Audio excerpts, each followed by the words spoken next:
নমস্কার, দিশারি বাংলা নিউজ বিশ্লেষণে আপনাদের স্বাগত। ইউটিউবার জ্যোতি মালহোত্রা। ভারতের নতুন গদ্দার ইউটিউবার জ্যোতি মালহোত্রা ওরফে জ্যোতি রানী। অবশ্য জ্যোতি মালহোত্রা না বলে জুতা মালহোত্রাও বলা যায়। পাকিস্তানের স্পাই হিসেবে কাজ করেছে জ্যোতি রানী। হরিয়ানার ট্র্যাভেল ইউটিউবার জ্যোতিকে গ্রেপ্তার করা হয়েছে। হানি ট্র্যাপার জ্যোতি পাকিস্তানের হয়ে ভারত বিরোধী কাজে যুক্ত ছিল। প্রমাণ মিলেছে জ্যোতি 3 বার পাকিস্তান গিয়েছিল এবং সেখানে সে ভিআইপি ট্রিটমেন্ট পেয়েছে।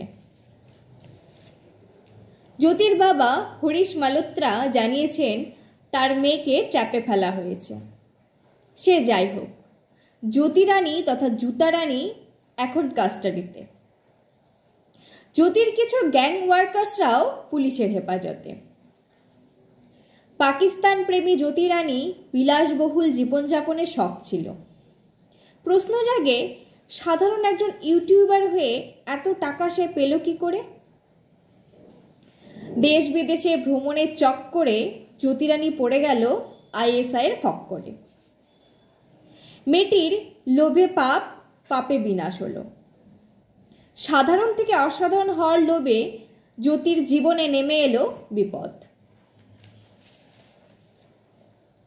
অতি সাধারণ ঘরের বেপরোয়া মেয়েটি 1982 সালে দিল্লির বিশ্ববিদ্যালয়ে লেডি শ্রীরাম কলেজ থেকে মনোবিজ্ঞানে স্নাতক ডিগ্রি লাভ করেছে।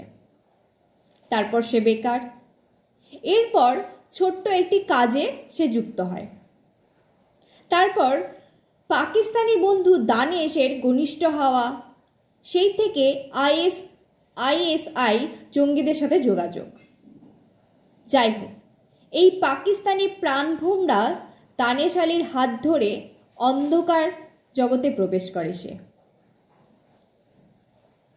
এরপর আরমান, নোয়াম ইলাহি, দেবেন্দ্র সিং, গাজালা খাতুন, ইয়ামিন, পারভিন এদের সাথে নেটওয়ার্কে কাজ শুরু করে জ্যোতি।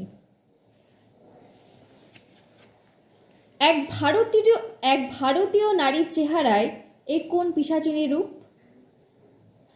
পাকিস্তান, চীন, ইন্দোনেশিয়া, থাইল্যান্ড, মালয়েশিয়া 4 ক্ষণস্থায়ী আশ্রয় ভারতে তার ঘর হয় কি করে? অতএব ফেঁসে গেল পুলিশের জালে সে। জানা গেছে একাধিকবার কাশ্মীরে ভ্রমণ করেছে জ্যোতি। সে পেহেলগাঁওতেও গিয়েছিল। তদন্ত করা হচ্ছে পেহেলগাঁওয়ের অ্যাটাকের সাথে তার কোনো যোগসূত্র আছে কিনা। লাভ জিহাদের শিকার হয়ে পাকিস্তান প্রেমে হাবুডুবু খাচ্ছে জ্যোতি। ভারতের 1 নম্বর গদ্দার হিসেবে সে চিহ্নিত হলো। তদন্তে উঠে এসেছে ভারতের অনেক গোপন তথ্য সে পাকিস্তানের জঙ্গিদের সাথে শেয়ার করেছে। জ্যোতি তার ইউটিউব চ্যানেলে পাকিস্তানকে শান্তির রাষ্ট্র এবং স্বর্গরাষ্ট্র হিসেবে ব্যাখ্যা করেছে। ভয় হয় এখন ভারতে হয়তো কত গদ্দার জ্যোতি লুকিয়ে রয়েছে। জ্যোতির বেহায়াপনা ভারতের অনেক ক্ষতি করল। ধিক্কার এই জ্যোতি রানীকে। ছদ্মবেশী জ্যোতি, ভারত বিরোধী গদ্দার এই জ্যোতি রানী। নিশ্চয়ই ভারতীয় অভিভাবকদের আরও সচেতন থাকতে হবে তাদের ছেলে মেয়েদের সম্পর্কে। জ্যোতি রানী গদ্দারের মুখোশ এক শিক্ষা দিয়ে গেল ভারতবাসীকে। ধন্যবাদ। Please share and subscribe my channel. Thank you.